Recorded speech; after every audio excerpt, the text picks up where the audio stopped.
Bon, rebonjour les amis. Donc voilà, comme convenu, je reprends la petite vidéo. J'ai remonté l'alternateur. Donc comme vous pouvez le voir, les feux sont allumés. Bon, c'est normal, il y a un allumage automatique sur cette voiture là. Donc je vous réexplique très rapidement comment j'ai procédé.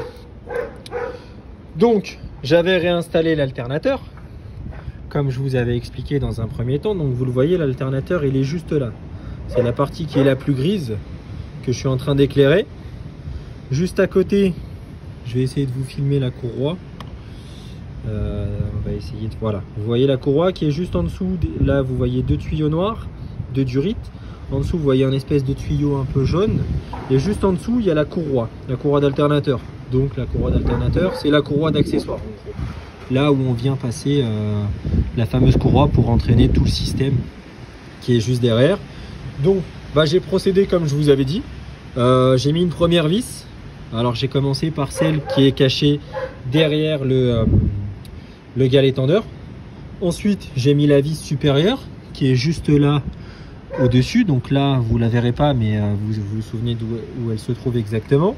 Ensuite j'ai rebranché l'alternateur, la petite connectique, vous la voyez, elle est juste là. Et en dessous vous voyez la borne positive, le fil rouge et noir. Bon, c'est parce qu'il est noir parce qu'il est très sale, mais que j'ai aussi refixé à l'aide de l'écrou. L'écrou qui est voilà juste derrière, vous le voyez, il est tout beau, tout propre, il brille. Je suis en train de l'éclairer là. Donc voilà, on en est là. Donc une fois l'alternateur refixé comme il faut et surtout très bien serré, il ne faut pas lésiner sur le serrage, d'accord. Une fois ça remis en place, j'ai pu réassembler tous les éléments que j'avais démontés auparavant. Donc j'ai refixé le support moteur supérieur avec les trois écrous ici qui sont en 16.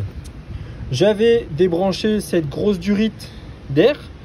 Donc c'est simple, hein, pour la dévisser, là vous voyez il y a une vis plate. Vous prenez un tournevis plat, vous dévissez, ça se déconnecte et vous pouvez travailler facilement. Il y avait cette durite aussi, c'est pareil, elle est embranchée. Là vous voyez il y a deux petites... il y a un petit coin au milieu et deux petites languettes sur les côtés. Vous tirez dessus, ça s'en va tout seul. Là, ici, c'est la partie supérieure où il y a le pare-choc. Donc ça se démonte, hein. Je vous avais dit, il y a des petits bitoniaux là-dessus. Il faut tout démonter au fur et à mesure. C'est cette fameuse traverse, hein. Donc vous voyez, ici, il y a un écrou. On a le même de l'autre côté ici. Ensuite, vous avez des vis qui sont là. C'est des vis étoiles, c'est du Torx de 30, hein, vous les dévissez. Il y en a 4 au total. Il y en a une ici, une en dessous. Vous en avez pareil de ce côté-là. Là, elles sont en dessous le cache en plastique, bien évidemment. Donc, vous remettez tout ça. J'ai aussi pris le soin de remettre le ventilo, la grille de ventilo qui est juste derrière. Donc voilà, je vous avais expliqué, pour la dévisser, enfin pour l'enlever, il faut la déclipser par le bas et la faire pivoter de droite à gauche pour pouvoir la sortir. Pour la remettre, c'est pareil. Je vous cache pas que c'est pas moins chiant, mais ça se remet facilement. Ensuite, après avoir remis l'alternateur, le pare-choc, la petite calandre dessus et la petite traverse juste là, tout se passe en bas. Là en bas, on revient sur la partie dont je vous ai parlé tout à l'heure. Donc là, la poulie d'ampère, vous vous souvenez. Là, ici, le galet tendeur que j'ai bien pris soin de resserrer à fond après avoir mis la vis de l'alternateur qui est en bas. Là, le compresseur de clim. Et là-haut, un peu plus haut, bon là on peut pas le voir parce que je suis avec la pile, avec la lampe torche et le téléphone, mais vous avez la partie alternateur, là où je vous ai montré tout à l'heure. Donc, vous retendez comme il faut. Alors, on va essayer de poser la lampe. Voilà. La courroie.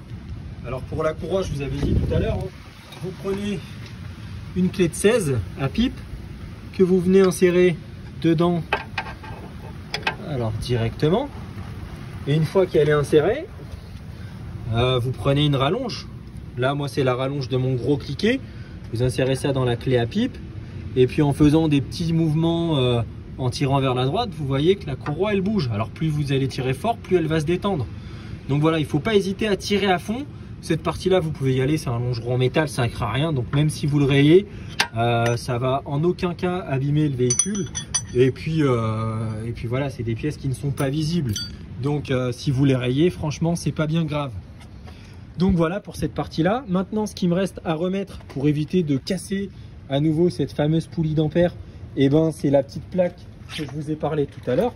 Donc cette petite plaque, et ben, elle est là. Donc on va la reprendre et puis je m'en vais refixer ça comme il se doit à l'emplacement prévu, c'est-à-dire là comme ça. Donc les écrous de 13, on revise tout ça. Une fois que ça s'est remis, je remettrai mon passage de roue qui va là. Et puis une fois que le passage de roue sera repassé, j'aurai plus qu'à remettre ma roue. Voilà, souvenez-vous, la roue qui est sous la voiture pour assurer une éventuelle chute si la chandelle venait à se déplacer, à casser ou quelque chose comme ça.